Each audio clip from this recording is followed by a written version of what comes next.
trade war negotiations are heating up.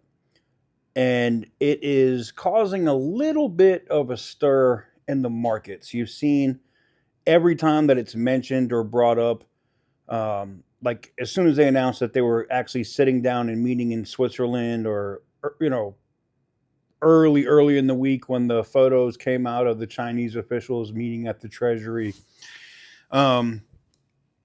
it caused the market to get that little bump, that little boost. Well, looks like it's going to continue to do that as they meet in Switzerland on Monday. From what's being reported, to possibly de-escalate on tariffs. It doesn't mean get rid of them, but to both pull back and then while they negotiate a deal. The market's going to love that on Monday. I can tell you that right now. But without further ado, there was a long clip that came in that had Larry Kudlow on with some of the Fox Business representatives, and where Kudlow was one of the main people in the first Trump administration that negotiated that first China deal. They're basically asking him questions to get into. I'm going to roll that right here. Standing firm on trade deals, saying he runs the shop.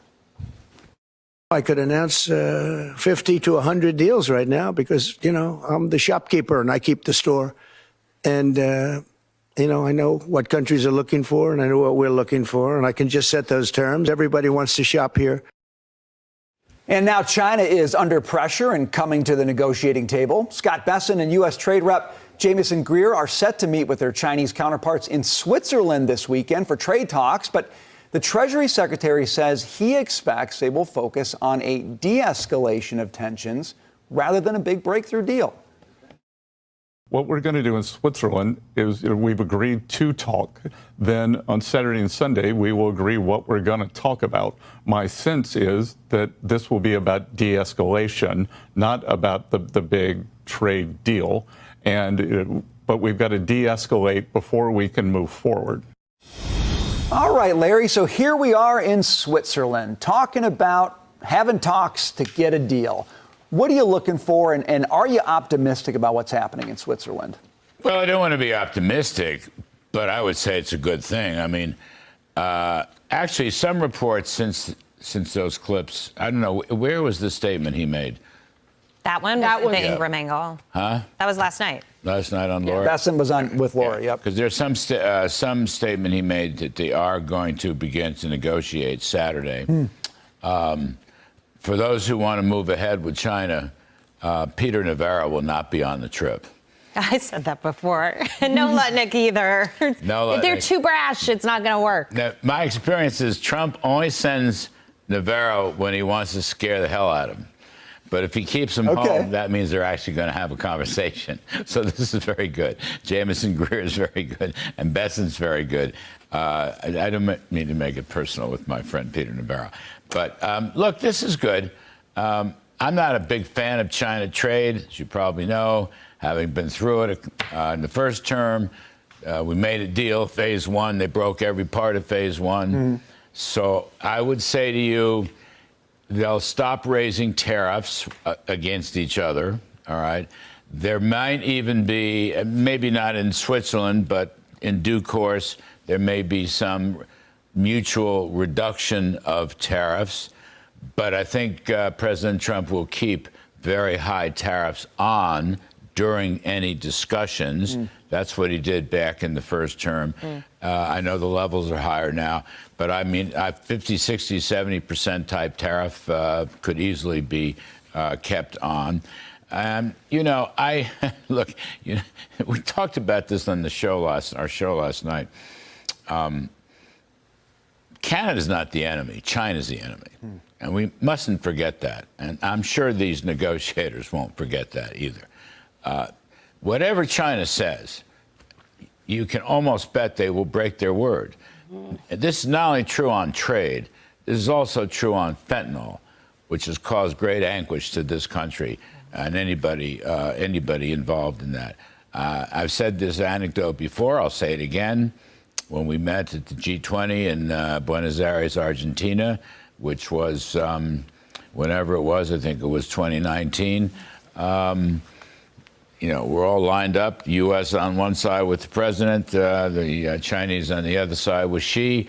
And the very first thing Donald Trump said to Xi was, can you stop the fentanyl trade? And would you invoke capital punishment for any Chinese involved in the fentanyl trade and the so-called precursors of fentanyl?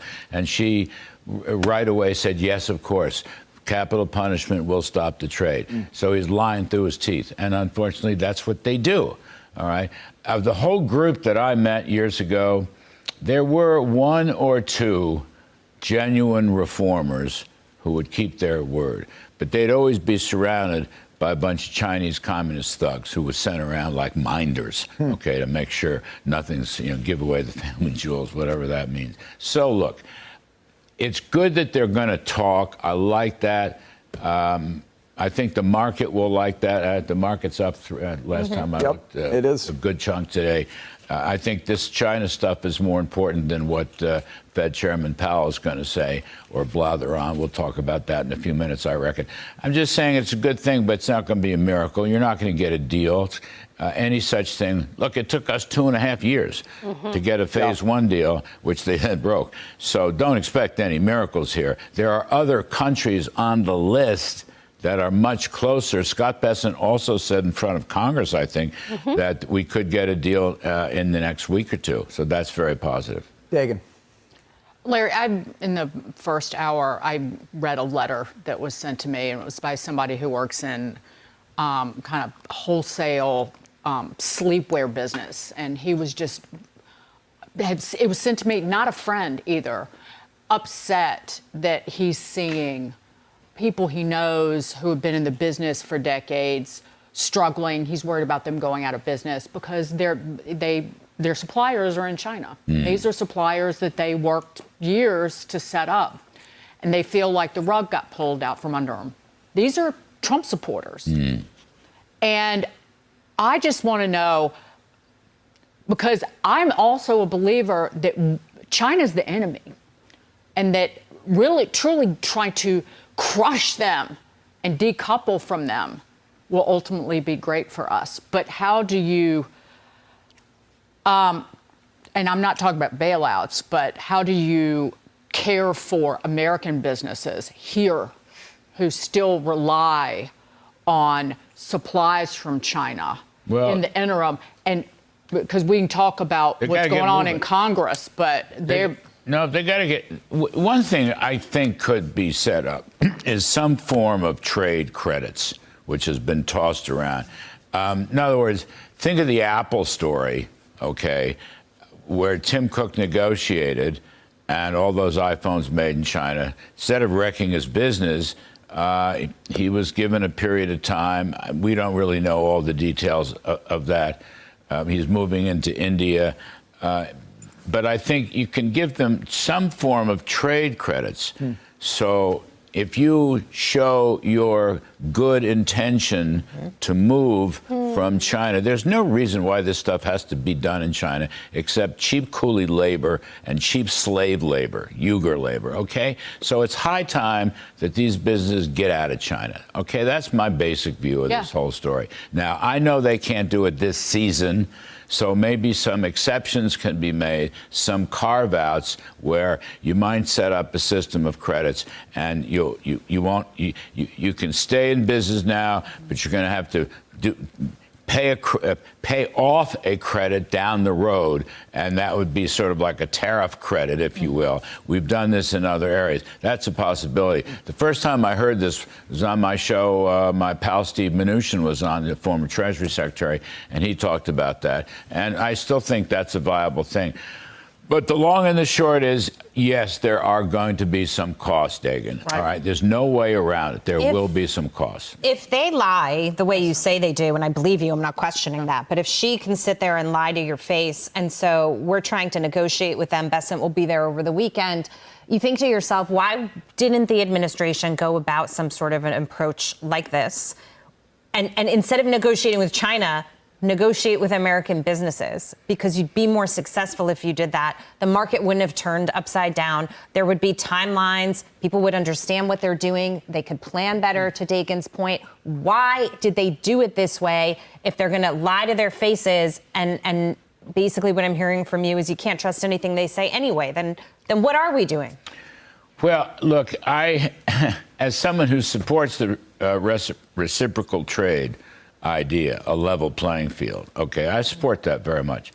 I would be willing to say that the rollout was not done to perfection. Okay, all right, I'll grant you if that's what you're getting at. I'm kind of getting at that, but I'm just saying there was a different way to approach it. There was a shock and awe to it that, look, you yourself said, remember a couple of weeks ago, that actually with 75 or 80 countries coming to Trump, that the shock and awe actually succeeded. Yeah. Remember that? Yeah. And there's a lot of truth to that. They came here, and now the deal-making process is being engaged in, even with China. And Wall Street sees that, the stock market's rebounding, very nicely. And so I don't want to go too far. I felt that some of the charge-off formulas, remember the reciprocal charge-off? Greek alphabet. That was, really one of the worst things I've ever seen. That came from Navarro's shop. We have since learned. What was it? It was the trade deficit divided by imports. The total import. Which means virtually nothing. I don't know what that means. I don't know. You're a professor. I didn't come up with it. I was a teaching assistant about 70 years ago. But I'm just saying, I still don't know what that means. And I doubt if those charge-offs will ever be used. Navarro, so if that's what you mean, I agree that was not done Navarro very well. said, well, the trade deficit captures all the cheating. And I was like, no, it doesn't. Well, by the way, the thing happened with Canada, too. And the thing that President Trump keeps saying, we're giving them $200 billion a year, meaning that's a trade deficit. Again, with all due respect, and with someone who supports the reciprocity trade policy, I must say, however, when you look at the numbers, excluding oil, which we need, we're actually running a trade surplus with Canada. Very interesting. That's why I say Canada's not the enemy, China is, okay? And China is a very important enemy. So, what can I say? Taylor, round us out quickly. I've been talking a little bit about how we can't always trust the economic data coming out of China, but we do trust a little bit of what they're doing from the central bank's perspective to help their economy.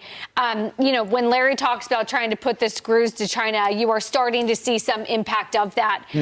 We've talked about how they've cut interest rates and trying to inject more liquidity into their system, all in response to the impact that tariffs are having on their economy. They're lowering that reserve ratio. They're releasing $1 trillion yuan into the country. Larry's looking at me. None of that matters. But it shows, right, that the tariffs are working, that their economy is slowing. The key thing is we have them by the short rope, I'll say, okay?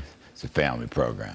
Look at even the papers are, it's best it could. First of all, there are riots in the cities.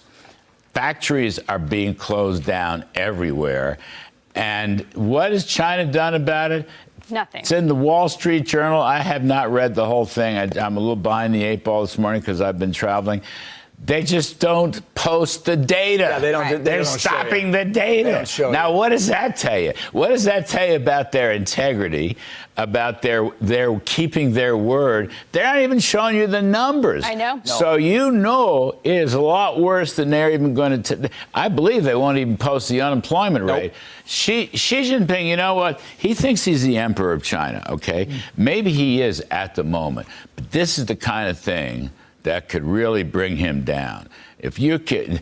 Because what did Trump do? Trump just said, we're your best customer, we're not playing. Yeah. Now, how brilliant was that? I know some American companies were hurt, and I regret that very much. But in the great world of geopolitics, where China thinks it's hot stuff, and they have belts and roads and the Panama Canal and all this stuff, guess what? Trump is slowly turning their water off. And nobody likes that more than I do. I got to tell you that. We have them by There's one. We have them by the pecan. We have them by the pecans. So, what do you think? Do you think they're going to actually abide by any trade deal that comes out anyway? Are they going to actually do the right thing, so to speak? Or is this just delaying the inevitable and we need to actually decouple from China and, you know, maybe work with India? I know that causes pain points. I don't need to see it in the comments. Oh, it's going to cause pain points for what? I get it. I understand. But we also have to think about our national security and where we're at, where, you know, all of our antibiotics come from China. A ton of our rare earths come from China. Now, while that's changing, and eventually they'll come from Ukraine, and we're going to harvest some of our own here in the United States. Right now, that could cause prices of some things to go up. So let me know what you guys think in the comments. Let's have a discussion in the comment section. And what do you think about what Kudlow said in this segment? I had to be honest. I had to agree with him. I feel like you can't trust anything Xi Jinping or his representatives or staff say. You know, even though like Kudlow said, there was like one or two, you know, reform guys that actually wanted to make a change or do something. Does that mean that's actually going to happen? I just don't see it. I don't see it. But let me know what you guys think in the comment section down below. Give the video a big thumbs up if you like what I do. Hit the subscribe button if you haven't already.